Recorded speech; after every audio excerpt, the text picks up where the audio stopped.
On our planet, there seems to be an infinite number of beautiful places one can visit, with an equal number of spectacular things to admire. It requires nothing more than a curiosity to observe what is all around you. The miracle of nature manifests in countless ways, from breathtaking vistas to the simple movements of a common heifer. The purpose of this program is to present you with the extraordinary diversity of our miraculous blue planet so that you can discover these things for yourself. Today, we will visit the Arabian Peninsula. We will begin in poverty-stricken Yemen, where the men carry their dull daggers tucked in their waistbands. It is here that we shall discover the rock formation claimed to be the petrification of Noah's Ark. Then, we will drop by the Yemeni island of Socotra to revel in the beauty of untouched nature. We will continue our wandering in style by going to opulent Oman. Here, we will explore the intricacies of frankincense and discover the charm of camels. And to wrap it all up, we'll witness the breathtaking spectacle of nature on the shores of the Indian Ocean.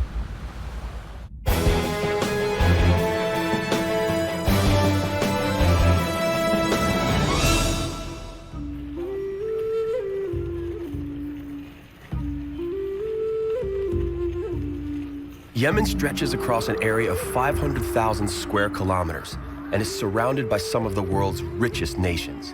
In the time of the Roman Empire, Yemen used to be known as the Fortunate Arabia. It is universally considered an ancient and beautiful country. Its geographic position contributes to its fortune as well as its misery. Yemen lies in the crosshairs of a cultural and trading intersection. Unfortunately, it is also directly in the path of an important military zone. The Yemeni territory has been subject to the reign of countless empires and kingdoms. One of the best-known rulers of Yemen was the Sabaean king, who annexed this region from 750 BC to 115 AD. Not long after 115 AD, the Prophet Muhammad began to spread the Islamic faith, which took root in Yemen. Let us take a trip to the distant past, to the city of Marib, once comparable to Rome in its importance to the area. The Wadi Hadramaut is an extensive valley in the midst of a parched expanse. It is one of the first areas in the world where civilization settled. Hans Helfrich first discovered it for the world in 1935. It was the traveler Helfrich that nicknamed it the Manhattan of the desert. Judge for yourself. These mud and straw skyscrapers were erected here at the same time as wild game was still roaming, but today is Manhattan. The land of the Queen of Sheba lies wedged in between the Red Sea and the Gulf of Aden. There used to be an extensive dam here which facilitated the irrigation of an area of 10,000 hectares. Such a feat of irrigation was unheard of at the time. The dam split the surrounding land in two. It was for this reason that the area became known as the Land of Two Paradises. Though it is almost impossible to imagine, on this very spot, the Garden of Eden existed around 1,000 years BC, literally right here. The topography has radically changed over the last 3,000 years. Well, something did survive the lapse of time. Look carefully at this rock formation. Doesn't it resemble a ship? The Yemeni people believe that this is the petrified Noah's Ark. It's almost as if the Ark fossilized, captain and all. The captain of the Ark was none other than Shem, Noah's son. The Yemeni believe that Shem became petrified because he refused to become a Muslim. In Yemen, one rule applies more so here than anywhere else in the world. Every man is supposed to carry a knife. We're not suggesting that there's anything wrong with that, but the fact is that most of these daggers are completely dull and meant only for ornamental purposes. The Yemeni jambiyas will differ in design not only depending on the status of their owners, but also based on the area where that owner lives. According to Yemeni custom, when a boy is no longer allowed to be among the harem, he carries a jambiya to symbolize that he has become an adult. The intricate patterns on the daggers often attract more attention than the dagger's blade. Here in Yemen, there are seemingly a countless number of places you can go to watch the craft of dagger making. Your dagger experience would not be complete without stopping to watch by a street vendor bargaining and squabble with a buyer. The scene bears a strong resemblance to a sporting match, complete with a clear winner. The seller always wins. However, the real purpose of our visit to Yemen is to witness the miracles of nature. Needless to say, here, there seem to be miracles everywhere. We must leave the poor Yemenis to their prayers and their everyday lives. The imams are calling their worshippers to prayer. And so, it is time for us to head for Socotra. This Yemen island occupies 1 full square kilometer and overflows with an unusual amount of nature's marvels.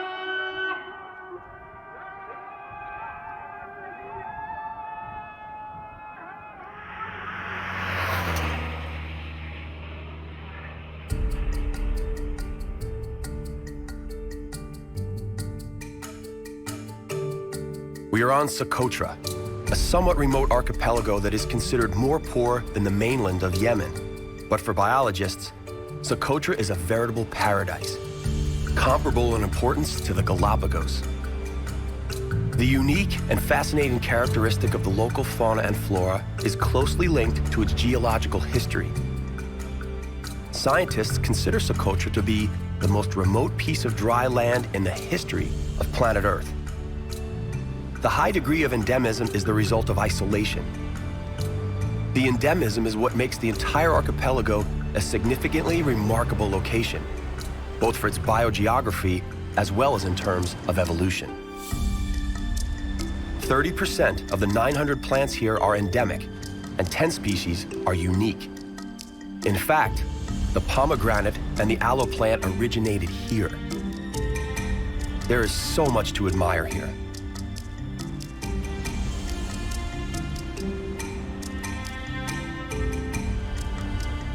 As recently as 1977, a never-before-seen endemic freshwater crab was discovered here, habitating within the mountain streams.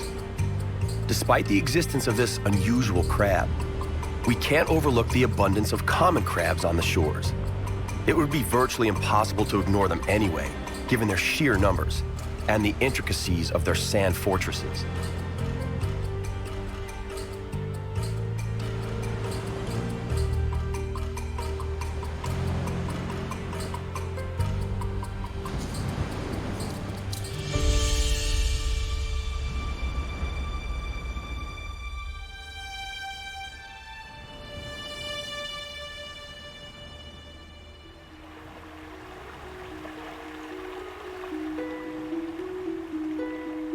What could easily be overlooked if one is not careful is a narrow strip of nature that evokes an otherworldly impression. This is an outright botanical gem. Mother Nature manifests her might here, in the midst of endless sand. Along a tiny stream flourishes nature comparable to that found in the Swiss Alps.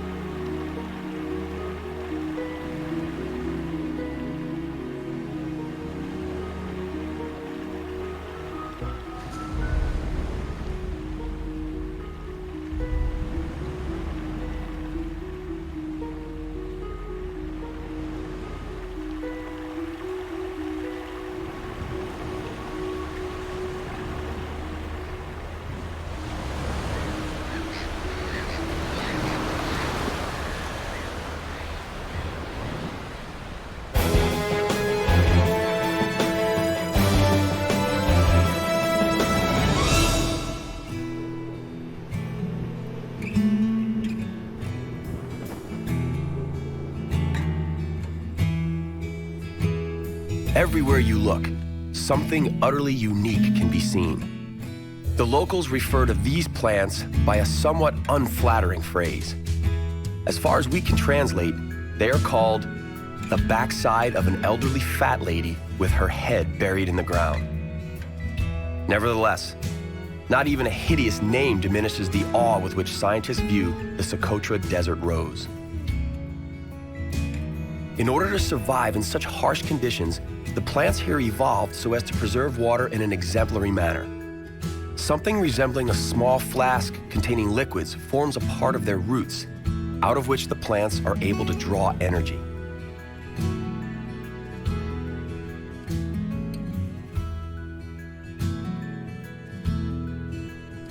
Socotra is veiled in myths and legends. The mythical phoenix bird left his fiery nest once every 500 years to circle human abodes and bring to them life-giving fire on his glowing feathers. According to this legend, Socotra was the fiery nest of the phoenix. Socotra today is classified as a treasure chest of the world's natural heritage, particularly due to its prehistoric fauna and flora. A vast majority of the island's flora and fauna are endemic, meaning they do not exist anywhere else in the world. Among the best known is the dragon blood tree, Dreisena cinnabari. It resembles a giant mushroom. Its treetop is made of long, thick green needles. The tree survives on dew that collects onto these needles at night. Each of the dragon blood trees are hundreds of years old. Oddly, they almost never reproduce. There are no small trees here. The dragon blood tree has a red sap, cinnabar, which the local people collect and use as an antiseptic or as a colorant. In the past, this sap represented a valuable export. Roman warriors smeared their bodies in the dragon blood tree sap so that if they became injured, they would have a clean wound that would heal faster. In those days, it was truly worth its weight in gold. Let us not disturb this mesmerizing piece of land. What nature created over thousands of years can very easily cease to exist within a single decade.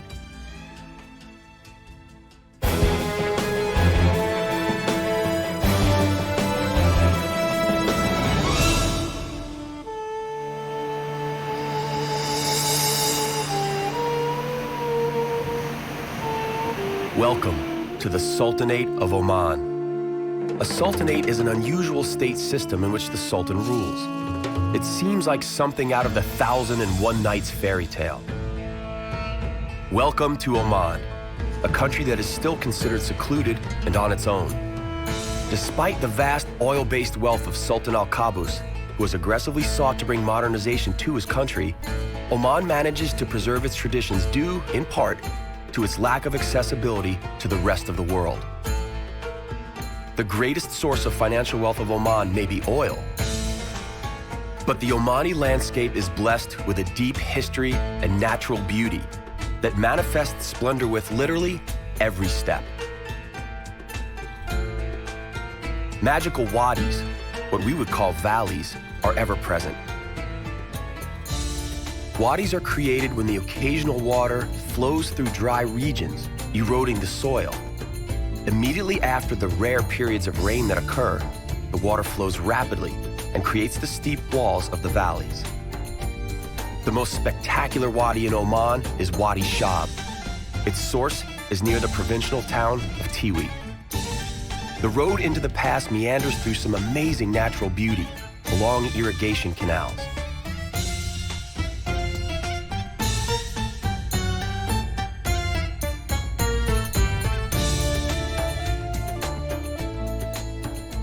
Owing to its oil wealth, the Sultan can afford to realize even some very extravagant ideas.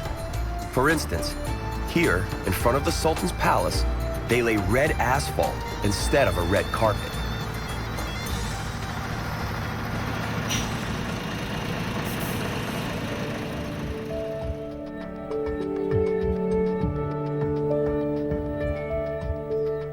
As you may have heard, you will never see Omanis working in Oman.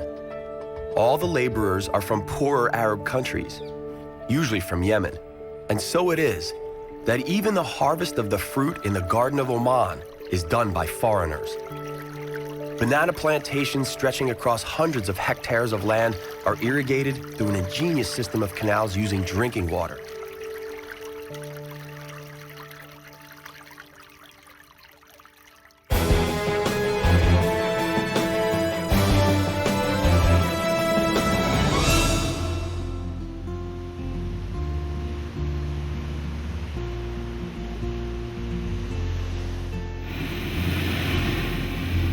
This, however, is exclusive of the natural underground wealth.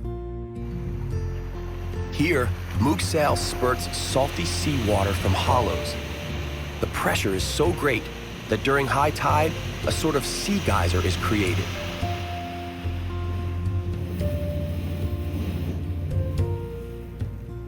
Long before the oil wealth began filling the Sultan's treasury, an entirely different commodity was the main source of income.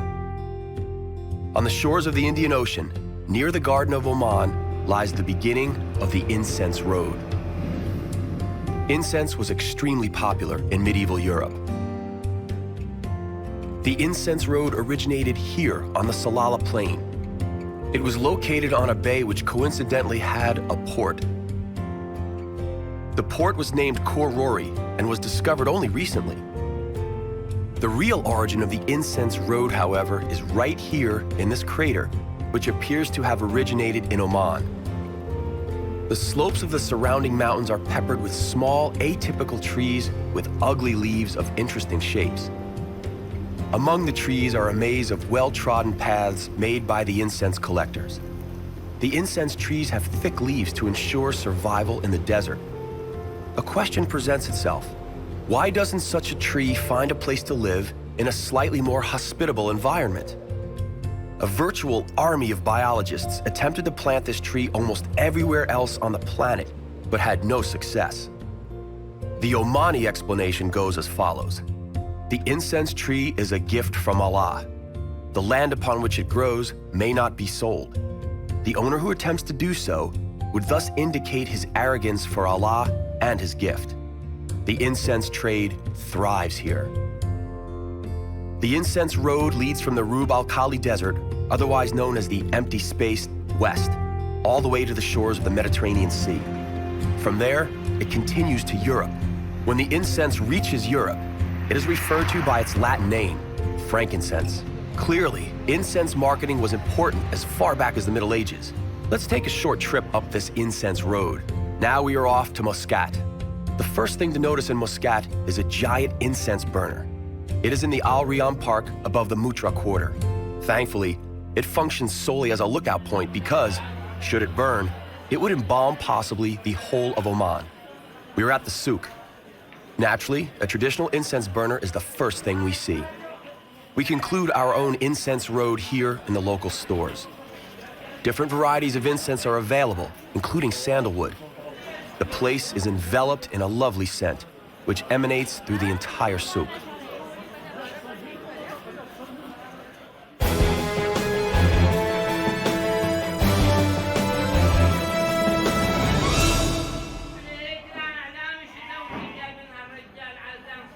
Before we head off to the great red Wahiba Desert, let's acquaint ourselves with the most loyal and necessary companion for anyone wishing to traverse the desert and survive its endless emptiness: the camel. The Bedouins claim that the camel is the Ata Allah, or God's gift. The camel is the best adapted of all animals to a life in the desert. It can go extended periods without any water, but once a camel decides to drink, it is a sight worth watching. A camel takes in some 150 liters, enough to fill a large bathtub. Also, it can digest just about anything, from cardboard to an old shoe. Arabian camels have only one hump. They are able to draw energy out of the oil and fat they have accumulated in this hump. For the Bedouins, a camel is not only a means of transportation, but an invaluable source of nutrition as well. Bedouins drink camel milk and eat camel meat. Camel wool is used in weaving rugs, sacks, and tents. Camel droppings are used as fuel, and the skin and stomach are used as vessels to carry water and milk. The camel is, in every sense, absolutely necessary for survival in the desert.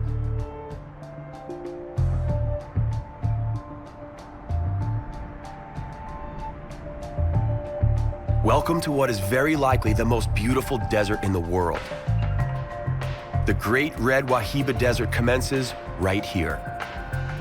It resembles a rough sea, covering a relatively small area, 12,500 square kilometers. It pales in comparison to the 9 million square kilometers of the African Sahara. Its modest dimensions are enhanced by unique ambience and breathtaking beauty.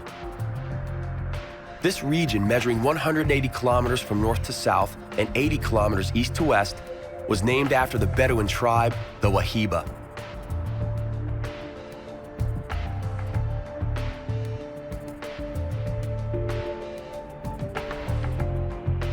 sand dunes, measuring as high as 100 meters, are continuously enlarging as a result of the prevailing monsoon winds. For all but a few, this is a remote and hostile place, only crossed by caravans of Bedouins. But appearances are often deceptive. Even in this apparent wasteland, we find life.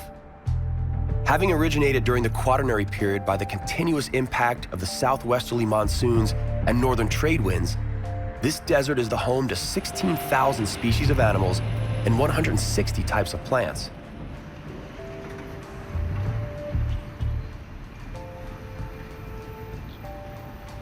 The desert turns into semi-desert, which stretches all the way to the most easterly hook of the Arabian Peninsula, the Ras al-Had Cape.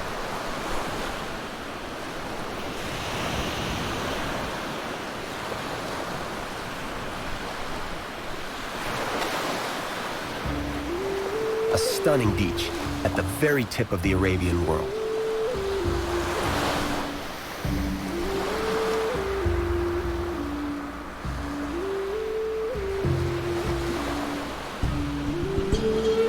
For unknown reasons, this beach is a favorite among the sea turtles that come here from all over the Indian Ocean.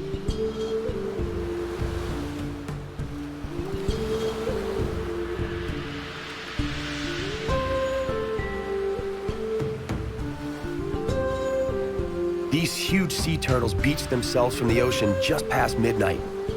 They emerge onto the beach in respectable numbers in search of the perfect spot to lay their eggs.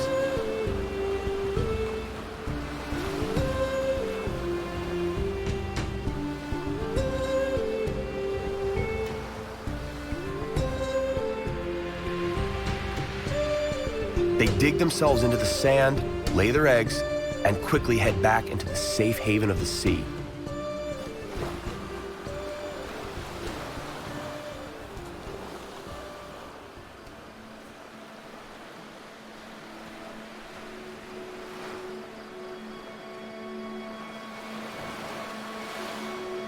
Sometime later, troops of turtle hatchlings follow into the depths of the ocean.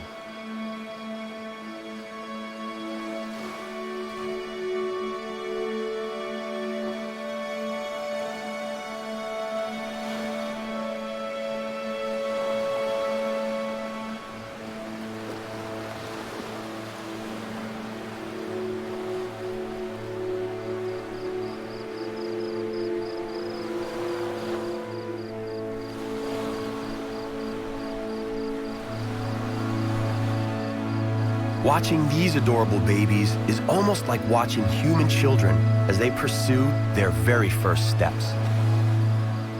They must reach the waterline before dawn, as the heat from the rising sun would scorch and kill them. They are literally running for their lives. Sadly, many of them actually go in the wrong direction away from the water. As a result, they don't live very long lives.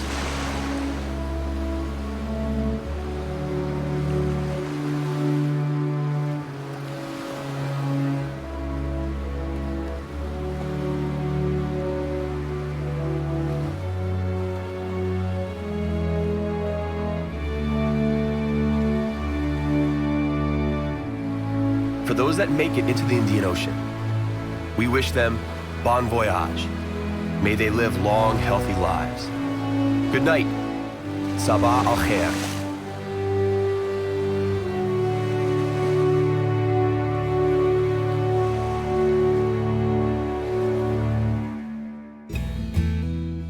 Our journey to the miraculous nooks of our planet comes to an end, for now.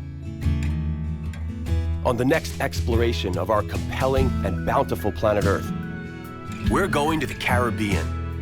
We'll discover an ingenious and very considerate way to visit the rainforest in Antigua. On Barbuda, we will watch a colony of magnificent frigate birds. From the Caribbean, we'll go to New South Wales, one of the Australian territories. The breathtaking Blue Mountains are a favorite destination in New South Wales for tourists and mountain climbers alike. Then, we'll return to the Caribbean. We'll venture to the British Virgin Islands. That's all right here on Miracles of Nature.